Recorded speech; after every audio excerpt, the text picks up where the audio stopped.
Direct permanent technical assistant ఉద్యోగాల భర్తీకి notification release అయింది. వీళ్ళు నోటిఫికేషన్లో మీకు జాబ్ ఇచ్చేటప్పుడే పర్మనెంట్ చేసి జాబ్ ఇచ్చేస్తారు డైరెక్ట్గా. దీనికి ఎలాంటి మనకు కాంట్రాక్ట్ అవుట్సోర్సింగ్ కాకుండా డైరెక్ట్ పర్మనెంట్ పోస్టులు అయితే మనకు రిలీజ్ అయ్యాయి. డిప్లొమా చేసిన వాళ్ళకు, డిగ్రీ చదివిన వాళ్ళకు, బీటెక్ చదివిన వాళ్ళకు చాలా మందికి ఇందులో పోస్టులను అయితే రిలీజ్ చేశారు. అంటే ఉన్నటువంటి ఒకే ఒక టెక్నికల్ అసిస్టెంట్నే చాలా రకాల కేటగిరీస్గా డివైడ్ చేసి అందరికీ పోస్టులు అయితే ఇవ్వడం జరిగింది. దీంట్లో వచ్చేసి మినిమం మీకు బేసిక్ పే వచ్చేసి 35,000 రూపాయలు బేసిక్ పే ఉంటుంది. మెయిన్గా ఇందులో బేసిక్ పే కన్నా అలవెన్స్లు అనేవి ఎక్కువ ఉంటాయి. 35,000 రూపాయలు మీకు బేసిక్ పే ఉంటే అలవెన్స్లు అన్ని కలిపి 70,000 రూపాయల వరకు శాలరీ అనేది మీకు వస్తుంది. చాలా అంటే చాలా మంచి నోటిఫికేషన్. ఎవరికైతే క్వాలిఫికేషన్ ఉంటే ఖచ్చితంగా అప్లై చేసుకోండి. డిగ్రీలో పర్టికులర్ స్ట్రీమ్స్ ఇచ్చారు, బీటెక్లో పర్టికులర్ స్ట్రీమ్స్ ఇచ్చారు. ఈ విధంగా మీకు సంబంధించి ఏ క్వాలిఫికేషన్ మీకుంటే దానిపైన మీరైతే అప్లై చేసుకోండి. ఏజ్ మాత్రం పర్టికులర్గా గుర్తుపెట్టుకోండి. కనీసం అనేది ఓసీ కేటగిరీ వాళ్ళకు 28 సంవత్సరాల కంటే ఎక్కువ ఉంటే అప్లై చేయకూడదు. బీసీ వాళ్ళు 31 సంవత్సరాలు, ఎస్సీ ఎస్టీ వాళ్ళు 33 సంవత్సరాలు, ఫిజికల్లీ ఛాలెంజ్డ్ వాళ్ళకైతే ఇంకొంచెం ఏజ్ రిలాక్సేషన్స్ అనేవి ఎక్కువ ఉంటాయి. అయితే ఉన్నటువంటి పోస్టుల్లో ఓసీ వాళ్ళకి ఇచ్చారు, ఓబీసీ వాళ్ళకి ఇచ్చారు, ఎస్సీ ఎస్టీ ఈడబ్ల్యూఎస్ ప్రతి క్యాస్ట్ వాళ్ళకు కూడా ఇందులో పోస్టులు అయితే డివైడ్ చేసి ఇవ్వడం జరిగింది.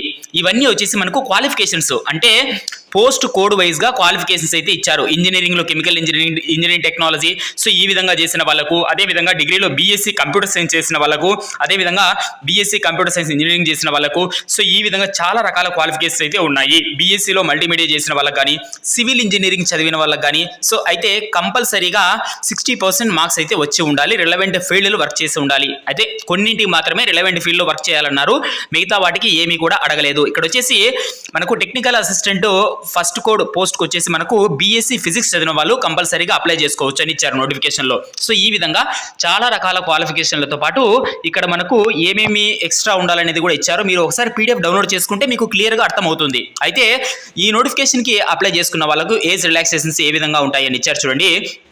5 సంవత్సరాలు ఎస్సీ ఎస్టీ వాళ్ళకు, ఓబీసీ వాళ్ళకు 3 సంవత్సరాలు, ఈ విధంగా ఏజ్ రిలాక్సేషన్స్ కూడా ఉంటాయి. ఫిజికల్లీ ఛాలెంజ్డ్ వాళ్ళకు కూడా ఏజ్ రిలాక్సేషన్స్ అయితే మనకు నోటిఫికేషన్లోనే మెన్షన్ చేశారు. మీరు దీనికి ఆన్లైన్ ద్వారా అప్లై చేసుకోవాలి. అయితే ఇక్కడ మేజర్ ఇంపార్టెంట్ పాయింట్ ఏంటంటే ఈ నోటిఫికేషన్కి అప్లై చేసిన వాళ్ళకు మొత్తం 3 స్టేజ్ల ద్వారా సెలక్షన్ చేస్తారు.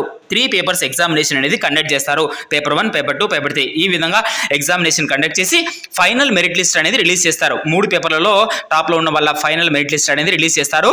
అయితే మనకు వచ్చేసి పేపర్ 1 వచ్చేసి మనకు 1 అవర్ ఉంటుంది, పేపర్ 2 వచ్చేసి 30 మినిట్స్ ఉంటుంది, పేపర్ 3 అనేది 90 మినిట్స్ ఉంటుంది. మొత్తం 3 పేపర్స్ ఎగ్జామినేషన్ కండక్ట్ చేసి మనకైతే ఈ పోస్ట్ అనేటివి పర్మనెంట్గా అలాట్ చేస్తారు.